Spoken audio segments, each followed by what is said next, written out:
Welcome to this edition of Trading Bits and Bytes. I'm Susan Littlefield. Lots of things to talk about. Of course, no surprise, the WASDE report of Monday still had some ripple effects during the trade this week. Where are we sitting with weather? And it doesn't sound like it's going to be too bad.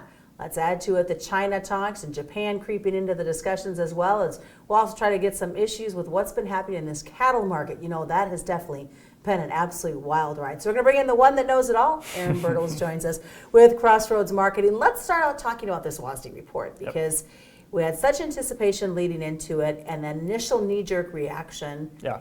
But we've continued this week to see reaction.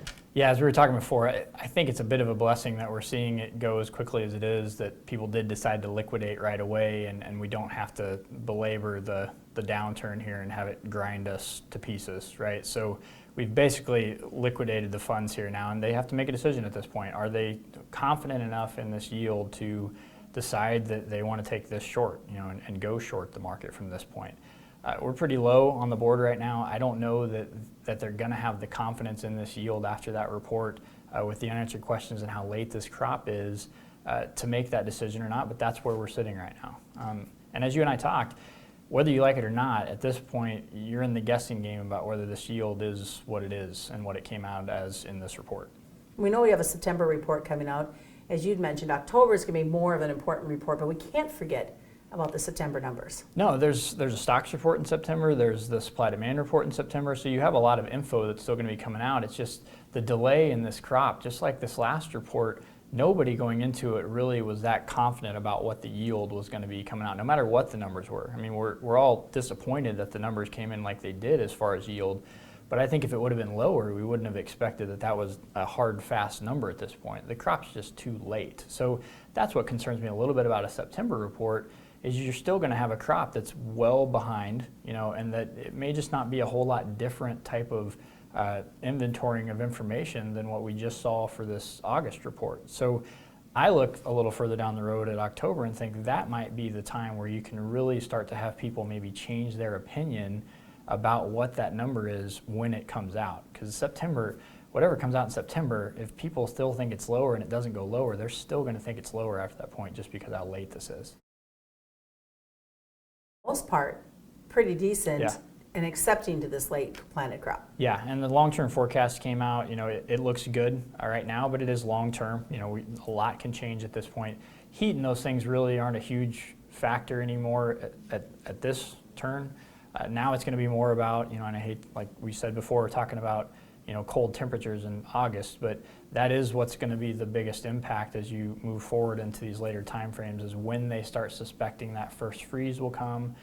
For a lot of this stuff that did get planted, I mean, we had 11 million acres of prevent plant just in corn alone, but you still ended up planting 90 million acres. A lot of that went in at a late time frame, and this is a huge factor. This is not like a normal year where we're talking about early freezes and those things. This is a real concern this year with so many late planted crops. So that will be an impact as you move forward, but right now the long-term forecast looks ideal for a late planted crop, which is adding to what you've seen the last couple days. And of course, China and Japan are factoring into these markets as well. Yeah, you have a lot of back and forth right now with the U.S. and China, and as we talked before, at least they're still having conversations, they're still talking, they're still trying to maneuver. All that's good. You know, it doesn't seem like it's anything that's going to fix itself in any hurry at this point, but you had some back and forth here the last couple days where China's wanting the U.S. to come a little bit more halfway, and Trump is basically saying this deal is going to be better for us than it is for you, or we are not going to sign it.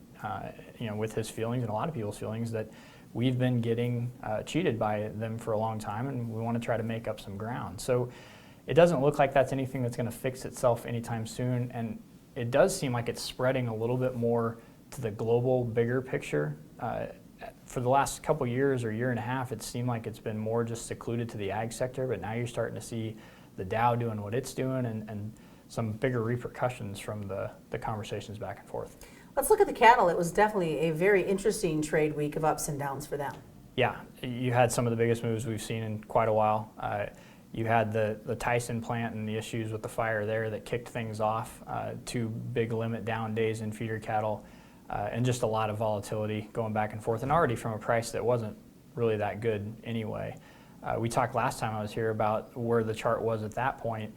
it was up against resistance, and given the short term and the amount of supply that we have, it seemed like it was going to be tough to get through there. Obviously, you wouldn't expect something like this to have taken place. I do think China and all that stuff is having an impact on those markets as well.